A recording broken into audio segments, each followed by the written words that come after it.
At 7:42 a.m. on December 7, 1941, Second Lieutenant Charles MacDonald stood next to his P-40 Warhawk at Wheeler Field, Hawaii, watching black smoke rise from Pearl Harbor 6 miles south, knowing the Japanese had just destroyed most of the Pacific Fleet, and he couldn't do a damn thing about it. 27 years old, 2 years as a fighter pilot, 0 combat experience. The first wave had hit an hour earlier. 183 Japanese aircraft, 18 ships sunk or damaged, 2,403 Americans dead. MacDonald finally got airborne 90 minutes after the attack ended. He flew patrol over the burning harbor for an hour and a half.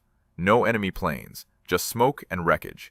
When he turned back toward Wheeler Field, his own side nearly killed him. Nervous American gunners opened fire with everything they had. 5-inch naval guns, 40mm Bofors, 50 caliber machine guns.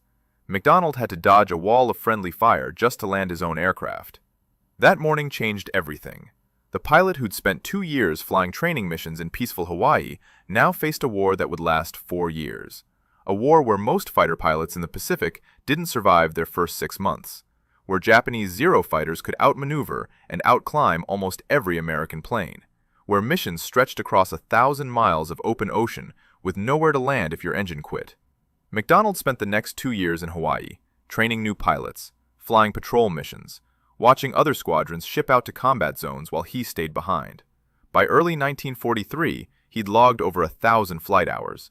Still 0 combat experience. Still 0 kills. He was becoming one of the most experienced peacetime fighter pilots in the Pacific theater. That changed in June 1943. MacDonald shipped to New Guinea with the 348th Fighter Group. He flew P-47 Thunderbolts, escort missions for transport planes. The most boring combat assignment in the theater. 3 months of flying circles over supply aircraft, not a single enemy plane. Then General George Kenney noticed something. The 475th Fighter Group needed a new executive officer. They flew P-38 Lightnings, twin-engine, twin-boom fighters with distinctive forked tails, faster than the P-47, longer range, better climb rate, and they were seeing heavy combat every single week. On October 1, 1943, Major Charles MacDonald joined the 475th Fighter Group at Dobodura, New Guinea. Satan's Angels, the first all P-38 group in the 5th Air Force. Within 3 weeks, he'd be an ace. Within 6 weeks, he'd be their commanding officer. Within 20 months, he'd prove that the quiet pilot who'd survived Pearl Harbor was one of the deadliest fighter commanders in the Pacific War. If you want to see how MacDonald went from 0 kills to 27 victories and became the 3rd highest scoring ace in the Pacific, please hit that like button. Every like helps us share more forgotten stories from the Second World War. And please subscribe. Back to MacDonald. His first combat mission came on October 2nd. A fighter sweep to Wewak, 50 P-38s. MacDonald flew wing position, learning, watching. The formation encountered 15 Japanese fighters. The more experienced pilots shot down 3. MacDonald fired his guns for the first time in combat. Missed everything. Came home alive. That was enough for day 1. 3 weeks later, everything changed. October 25th. Mission to Rabaul. Weather closed in. Heavy clouds, 0 visibility. Most P-38 squadrons turned back. MacDonald's flight pushed through. When they broke into clear air, they found 24 B-24 bombers with almost no escort, and 60 Japanese Zero fighters diving toward the bombers from above. MacDonald had a choice: run or fight. 6 P-38s against 60 Zeros. He chose to fight. What happened in the next 11 minutes would define his entire war. MacDonald's P-38 carried 4 50 caliber machine guns and 1 20mm cannon, 2,300 rounds total, enough for maybe 15 seconds of sustained fire. The Zeros were faster in a climb, more maneuverable in a turn. Their 20mm cannons could tear a P-38's tail off with one good burst. But the P-38 had 2 advantages: speed in a dive, and firepower concentrated in the nose. MacDonald pushed his throttles forward and dove straight into the formation of Zeros attacking the B-24s. The Japanese pilots weren't expecting aggression from 6 fighters against 60. MacDonald fired a 2-second burst at 300 yards. Missed. The Zero broke right. MacDonald followed, pulled lead, fired again. The Zero's left wing separated from the fuselage. The pilot never got out. His first kill. 3 weeks after arriving in theater, at 29 years old. The fight lasted 11 minutes. MacDonald's flight darted in and out of the bomber formation, clearing zeros off the B-24's tails. The Japanese had numbers. The Americans had desperation. When the zeros finally broke off, MacDonald counted his flight. 6 P-38s, all still flying. The B-24s had lost 2 bombers. Without MacDonald's intervention, they would have lost half the formation. He landed at Dobodura with 14 rounds left. 2 weeks later, November 9th, MacDonald flew escort for bombers hitting Alexishofen Airdrome. The Japanese sent up 16 fighters. MacDonald shot down 2 Zeeks in 4 minutes. 5 kills total. He was an ace. The next morning, November 10th, 2 things happened. MacDonald was promoted to lieutenant colonel, and the 475th Fighter Group's commander rotated back to the States. General Kenny needed a new CO. He chose MacDonald. The quiet pilot from Pearl Harbor, who'd waited 2 years for combat, was now commanding 120 pilots and 3 squadrons of P-38 Lightnings. 29 years old, 40 days of combat experience, 5 victories, now responsible for the most aggressive fighter group in the Pacific Theater. The 475th flew missions nobody else could reach: Rabaul, Wewak, Hollandia, targets 600 miles from base. The P-38's range was supposed to be 570 miles combat radius. Push it to 600, and you'd run out of fuel over the ocean. Dozens of pilots had already ditched in the water trying to make it home. Most never got picked up. MacDonald knew the problem. Every mission was a fuel calculation. Every minute of combat burned fuel you'd need for the flight home. The P-38 had 2 Allison V1710 engines, 1,200 horsepower each. At full combat power, they drank 160 gallons per hour. The internal tanks held 410 gallons. Add 2 external drop tanks, another 600 gallons. That gave you maybe 6 hours total flight time if you were careful. 7 hours to most targets and back. The math didn't work. Pilots were leaning their fuel mixture, reducing RPM, trying everything to stretch their range. Some techniques worked. Some destroyed engines. MacDonald needed a real solution. Something that would let his P-38s fly 8 hours, maybe 9. Something that would turn the Lightning from a short-range interceptor into a long-range escort fighter that could protect bombers all the way to targets the Japanese thought were untouchable. He had no idea that solution would arrive in 6 months, in the form of the most famous pilot in American history. A man who'd flown across the Atlantic alone. A man who understood fuel efficiency better than any engineer in the military. A man who'd teach MacDonald and his pilots how to make their P-38s fly 12-hour missions. But first, MacDonald had to prove he could lead. April 1944, Hollandia. The Japanese had concentrated most of their remaining air strength in New Guinea at this one base. 5th Air Force was sending every bomber they had. The 475th would fly escort. MacDonald would lead from the front. At 06:15 on April 30th, 1944, MacDonald led 48 P-38s off the Nadzab runway. Destination, Hollandia, 620 miles northwest, the longest escort mission his group had ever attempted. The formation climbed to 20,000 feet. MacDonald checked his fuel. External tanks showed full, internal tanks at 410 gallons. He calculated range in his head. 7 hours flight time if nothing went wrong. 1 hour over target. That left zero margin for combat or weather. At 0840 they crossed the coast. Nothing but ocean and jungle below. No emergency landing fields. No rescue ships. If your engine quit, you ditched in the water and hoped someone saw you go down. At 0930 they rendezvoused with 60 B-24 Liberators. The bombers were climbing through 18,000 feet. MacDonald positioned his P-38s in a combat spread. 8 aircraft high cover, 16 close escort, 24 sweeping ahead of the formation. Hollandia appeared at 10:15. 3 airfields, over 200 Japanese aircraft on the ground. The base had never been hit in daylight because it was too far from Allied airfields. The Japanese weren't expecting company. The B-24s rolled into their bombing runs. MacDonald's high cover spotted movement. 20 Japanese fighters scrambling from the main runway. Mostly Zeeks, a few Tonys. They were climbing through 10,000 feet when MacDonald's forward sweep hit them. The Japanese pilots had 2 problems. They were still climbing, and they were outnumbered 2-1. The fight lasted 6 minutes. The 475th shot down 14 fighters, lost none. The B-24s destroyed 83 aircraft on the ground, cratered all 3 runways. MacDonald landed back at Nadzab with 41 gallons remaining, 11 minutes of fuel. The mission had taken exactly 7 hours and 9 minutes. Every pilot made it home. By the end of April, Hollandia had fallen. The Japanese pulled back to Biak.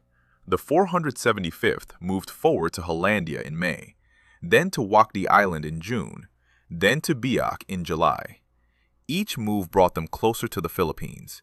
Each move meant longer missions, bigger targets, more fuel problems. MacDonald's victory total climbed, 13 kills by mid-June, 14 by the end of July. But he wasn't focused on personal scores. He was focused on keeping his pilots alive.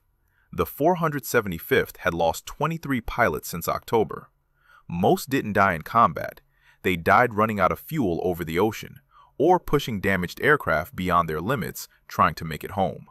The P-38 was fast, deadly, but it wasn't efficient. The Allison engines weren't designed for long-range cruise. Push them too hard, they overheated. Run them too lean, they quit. Every pilot had his own technique. Some worked, most didn't. MacDonald needed someone who understood engines, someone who understood fuel management, someone who could teach his pilots how to fly 8-hour missions without destroying their aircraft.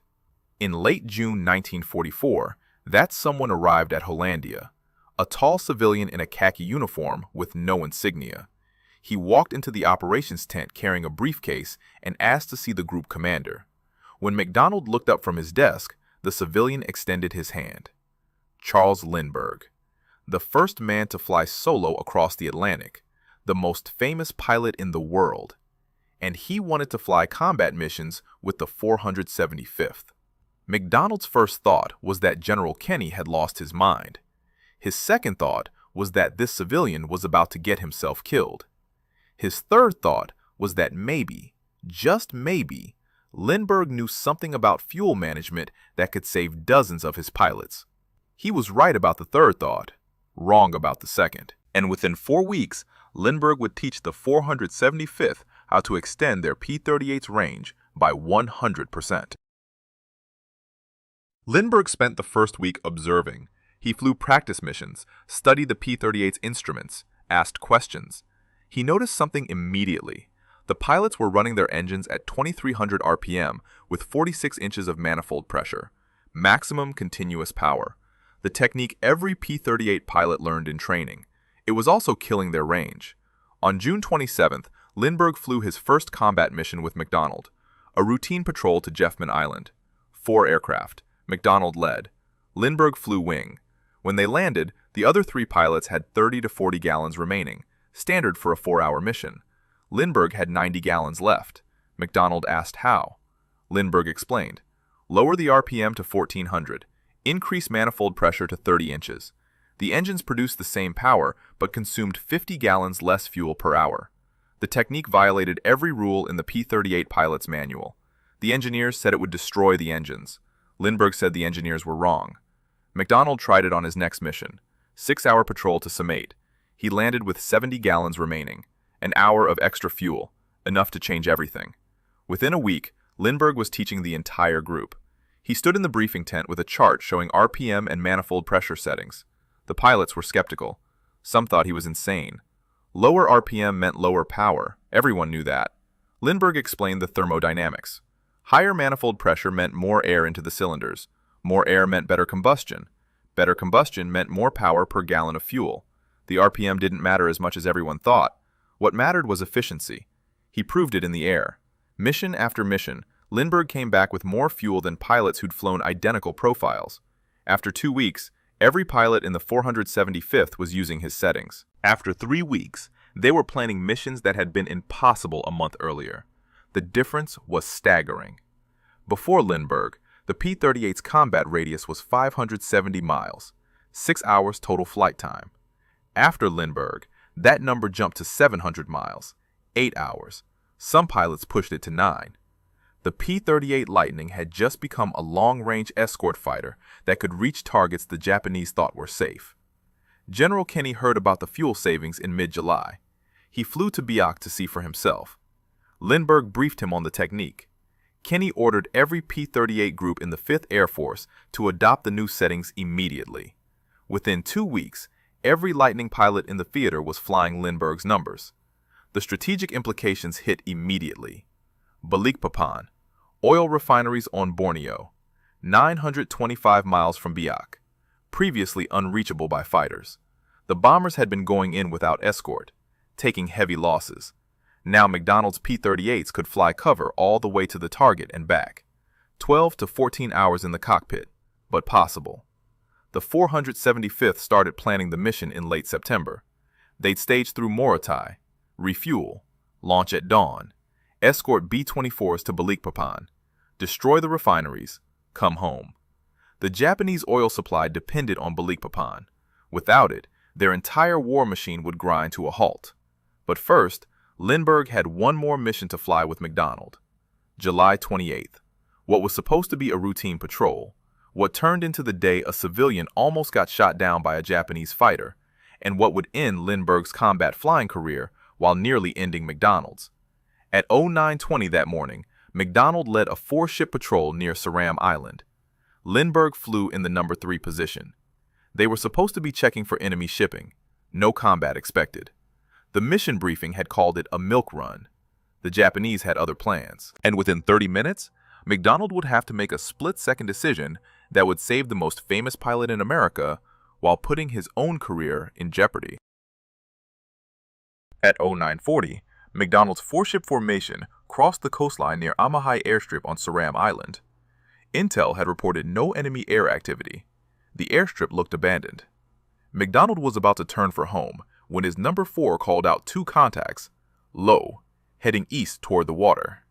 Mitsubishi Ki-51 Sonyas, 2-seat reconnaissance planes, armed but slow, maximum speed 263 miles per hour. The P-38 could hit 400. This wasn't going to be a fight. It was going to be target practice. The first Sonya pilot spotted the P-38s and dove for the deck, 50 feet off the water, trying to use speed and terrain to escape. MacDonald led his flight down. At 300 knots, they closed the distance in seconds. The trailing P-38s opened fire. Missed. The Sonya was jinking hard, side to side, up and down. The pilot knew what he was doing. Then Lindbergh's P-38 pulled out of formation. He'd spotted the second Sonya. It was heading straight at him. Head-on pass. Both aircraft closing at a combined speed over 600 miles per hour. Lindbergh's 450s and single 20mm cannon were pointed directly at the Japanese pilot's cockpit. At 400 yards, both pilots opened fire. Tracers crossed in the air. The Sonya's cannons blazed. Lindbergh's guns hammered. At 200 yards, Lindbergh pulled up hard. The Sonya couldn't follow. Its controls were shot to pieces. The aircraft stalled, rolled inverted, and hit the water at 200 knots. Captain Saburo Shimada never got out. Lindbergh had his first and only aerial victory. A civilian technical representative had just shot down a Japanese aircraft in combat. The mission report would list it as self-defense. Everyone knew it was more than that. They landed back at Biak at 11:15. The ground crews noticed Lindbergh's P-38 had more fuel than the others, as always. But they also noticed something else. Lindbergh was shaking when he climbed out of the cockpit. The head-on pass had rattled him. He was 52 years old, too old to be dogfighting Japanese fighters. 3 days later, August 1st, Lindbergh flew again with MacDonald. Another patrol, another milk run. Except this one wasn't. At 10:20, they encountered a flight of P-38s from the 49th Fighter Group engaging 3 Zeros near Palau. MacDonald's flight moved to assist. The Zeros broke in different directions. One went high, one went low. The third disappeared into a cloud bank. Lindbergh was tracking the low one when the third Zero came out of the clouds behind him, dead astern, 300 yards, closing fast. The Zero pilot opened fire at 250 yards. 20mm cannon rounds walked up Lindbergh's left boom. One engine started trailing smoke. MacDonald saw it happen. He was 400 yards out, too far for a deflection shot. He pushed his throttles to emergency war power and dove. The Zero pilot was focused on Lindbergh, didn't see MacDonald coming. At 100 yards, MacDonald opened fire. Head-on pass. His concentrated nose armament tore through the Zero's cockpit. The Japanese fighter stalled and spun into the ocean. Lindbergh made it back to Biak on one engine, 32 miles. He landed with both hands locked on the controls. When he finally shut down, his entire left engine nacelle was scorched black. Another few seconds, and the fire would have reached the fuel tanks. That evening, General Paul Wurtsmith flew to Biak. He called MacDonald into his office. The conversation lasted 4 minutes. Wurtsmith gave MacDonald a 1-month punitive leave. The charge? Allowing a national hero to get into a dangerous situation. Charles Lindbergh was a civilian. He wasn't supposed to be in combat, and he definitely wasn't supposed to be getting shot at by Japanese fighters. Lindbergh left the 475th the next morning. His combat flying was over, but his fuel-saving techniques remained. Every P-38 pilot in the Pacific was now flying missions that had been impossible 2 months earlier. MacDonald spent August in Australia, 1 month of forced rest while his group prepared for the biggest operation of the war. October 1944, the liberation of the Philippines. And when MacDonald returned in September, he'd have 4 months to prove that saving Lindbergh's life had been worth his career. MacDonald returned to the 475th on October 13, 1944. His month of punitive leave was over. The group had moved to Morotai while he was gone. They were preparing for something big. Every pilot knew what was coming. The Philippines. General MacArthur's promise. I shall return. The invasion began October 20th. Allied forces stormed ashore at Leyte.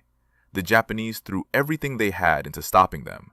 The 475th flew 6 missions on Invasion Day. MacDonald led 4 of them.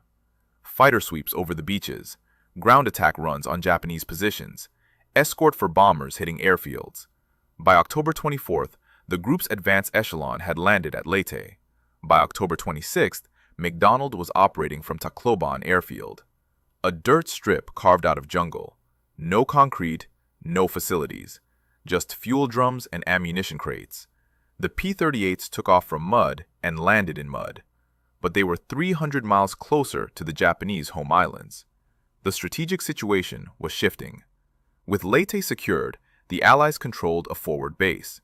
Now they could reach targets that had been safe for 3 years. Balikpapan topped the list.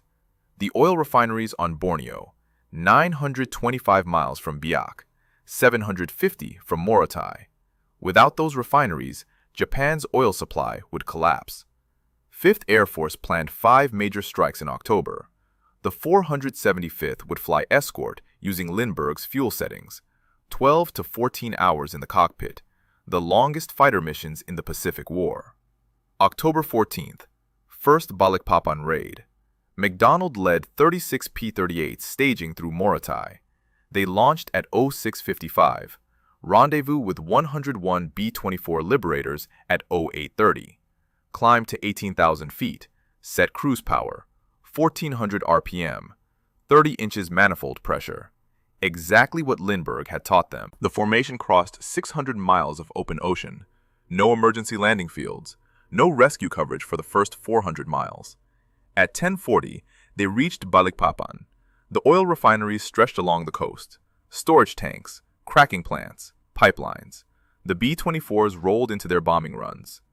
Japanese fighters appeared at 1100 hours, 43 Zeros and Oscars scrambling from nearby airfields. They hit the formation from above. MacDonald's high cover engaged immediately. The fight scattered across 20 miles of sky. Lieutenant Joseph Forster shot down a Zeke, then took cannon fire in his left engine. Oil pressure dropped to 0.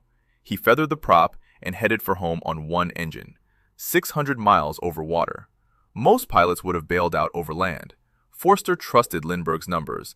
He made it back to Morotai 7 hours later with 11 gallons remaining. The 475th claimed 30 Japanese fighters that day, lost 3 P-38s. All 3 pilots were recovered by submarines. The B-24s destroyed the Pandansari refinery and damaged the Edalianu plant. Japanese oil production at Balikpapan dropped 70% overnight. 3 more raids followed, October 18th, November 3rd, November 9th. Each time, MacDonald's P-38s flew 12-hour missions. Each time, they came home. The fuel savings Lindbergh had discovered were now keeping pilots alive over distances that would have been suicide 6 months earlier. By late November, MacDonald's victory total stood at 23. He'd shot down 13 aircraft in 7 weeks. most over the Philippines. His group had claimed 147 enemy fighters since October, but numbers didn't tell the real story. The real story was that the 475th was flying missions no other fighter group could reach, protecting bombers that would have gone in alone, covering ground forces that needed air support, all because one civilian had taught them how to manage fuel. December approached. Intelligence reported heavy Japanese reinforcements moving toward Ormoc Bay on Leyte's west coast. General MacArthur planned another amphibious landing, December 7th, 3 years to the day after Pearl Harbor, and MacDonald would lead the air cover for the operation that would break Japanese resistance in the Philippines. But first, he had one more mission to fly. December 6th, the briefing that would set up the most intense day of combat the 475th had ever seen. A day when MacDonald would shoot down 3 aircraft, earn his second Distinguished Service Cross, and prove that the quiet pilot from Pearl Harbor had become one of the most effective fighter commanders in the Pacific Theater. At 05:30 on December 7, 1944, MacDonald briefed 36 pilots in the operations tent at Tacloban. The mission was simple: provide continuous air cover for Allied forces landing at Ormoc Bay, keep Japanese aircraft away from the invasion fleet, stay overhead from dawn until dusk. Simple didn't mean easy. Intelligence reported over 100 Japanese fighters within range of Ormoc. The enemy knew this landing would cut their supply line. They'd throw everything at it. MacDonald launched at 06:15. His P-38 Putt-Putt Maru had the number 100 painted on both booms, Group Commander's aircraft. He'd flown it for 13 months, 23 victories, not a scratch on it. The formation arrived over Ormoc Bay at 0700. The invasion fleet stretched along the coastline, transports, landing craft, destroyers providing fire support. MacDonald positioned his fighters in a combat air patrol pattern, 8 aircraft high cover at 15,000 feet, the rest rotating through at lower altitudes. At 0740, Japanese fighters appeared, 12 Oscars diving from the north. MacDonald's high cover intercepted them at 12,000 feet. The fight lasted 4 minutes. 3 Oscars went down. The rest broke for home. At 0820, another group appeared, 15 Zeeks. This time, MacDonald led the intercept personally. He caught the lead fighter in a high side pass. 2-second burst. The Zeke's engine exploded. MacDonald rolled inverted and dove after another. Caught it at 8,000 feet. 1 second of fire. The Zero's wing folded. 2 kills in 6 minutes. His total stood at 25. But the Japanese weren't finished. At 0900, 3 more enemy fighters broke through the patrol line heading for the transports. MacDonald was at 14,000 feet. Too high, too far. The fighters would reach the ships before he could intercept. He pushed his throttles to war emergency power and dove. Vertical. Straight down. The airspeed indicator passed 400 knots. 450. The P-38's airframe started buffeting. MacDonald ignored it. At 4,000 feet, he pulled out. 4 Gs. 5. His vision narrowed. He stayed conscious. Barely. The 3 enemy fighters were lining up on a transport. MacDonald closed to 200 yards. Opened fire. The rear fighter exploded. The other 2 broke. MacDonald followed. Caught the second one in a climbing turn. His guns hammered. The fighter came apart. 27 victories. 3rd highest scoring ace in the Pacific Theater. He didn't know it yet. The day wasn't over. The 475th flew 6 more missions over Ormoc Bay that day. The group claimed 27 enemy aircraft destroyed, lost 2 P-38s. Both pilots were recovered. The invasion succeeded. Japanese resistance in the Philippines began collapsing. 18 days later, Christmas morning, MacDonald led a fighter sweep over Clark Field. The Japanese launched everything they had defending their last major airfield complex. MacDonald shot down 3 fighters in one mission, his second time accomplishing that feat in less than 3 weeks. He was awarded his second Distinguished Service Cross. January 1945 brought more missions, more victories. The 475th supported ground forces advancing on Manila. By February, American troops controlled the capital. By March, organized Japanese resistance in Luzon had ended. On March 13th, MacDonald scored his final victory. A lone Japanese fighter over northern Luzon, his 27th kill. He never sought recognition for it, never announced it. The mission report listed it alongside 8 other victories that day, just another number in the group's tally. In July 1945, MacDonald received orders. returned to the United States. His combat tour was over. 20 months commanding the 475th Fighter Group, 27 confirmed victories, 2 Distinguished Service Crosses, over 400 combat missions. He'd started the war surviving Pearl Harbor. He was ending it as one of the most successful fighter aces in American history. But the number that mattered most wasn't his victory total. It was the pilots who'd made it home, using fuel management techniques a civilian had taught them, flying missions that shouldn't have been possible, protecting bombers over distances that had killed dozens of pilots before Lindbergh arrived. MacDonald handed command to his executive officer on July 15th. He flew his P-38 Putt-Putt Maru one last time, a farewell flight over Luzon. Then he climbed out of the cockpit, saluted his crew chief, and walked away from the aircraft that had carried him through 2 years of combat. What happened next would define the rest of his life. The quiet fighter ace who never sought glory, who commanded from the front, who saved a national hero and paid the price. The war was ending. MacDonald's story was just beginning. MacDonald returned to Washington, D.C. in August 1945. The war in the Pacific ended while he was in transit. 20 years old when Pearl Harbor was attacked, 30 years old when it ended. He'd spent 4 years of his life preparing for combat and 20 months actually fighting. The Army Air Forces assigned him as legislative liaison to the House Armed Services Committee, a desk job, briefing congressmen on Pacific air operations, explaining budgets, testifying about aircraft procurement. He hated every minute of it, but he did it for 3 years without complaint. That was who MacDonald was. Quiet, professional, did what needed doing. In 1949, he graduated from the Air War College at Maxwell Air Force Base. Then command assignments: the 33rd Fighter Group, the 23rd Fighter Wing. In the 1950s, he served as air attaché to Sweden. In the 1960s, he taught at the War College, training the next generation of fighter commanders. He retired as a colonel in 1966. 27 years of service. Started as a second lieutenant watching Pearl Harbor burn. Finished as a colonel who'd helped win the Pacific War. He never talked much about his victories, never wrote a memoir, never gave speeches at reunions. Other aces became famous: Dick Bong, Tommy Maguire. MacDonald went sailing. He bought a boat in Sweden, spent 5 years sailing the Pacific and Caribbean with his wife. In 1971, he closed his real estate business and sailed to Mexico. In 1973, they returned to San Diego and built a new boat. They sailed until his wife died in 1978. Then MacDonald came ashore for good. He settled in Mobile, Alabama, the town where he'd grown up, lived quietly. Few people knew he'd been the 3rd highest scoring ace in the Pacific.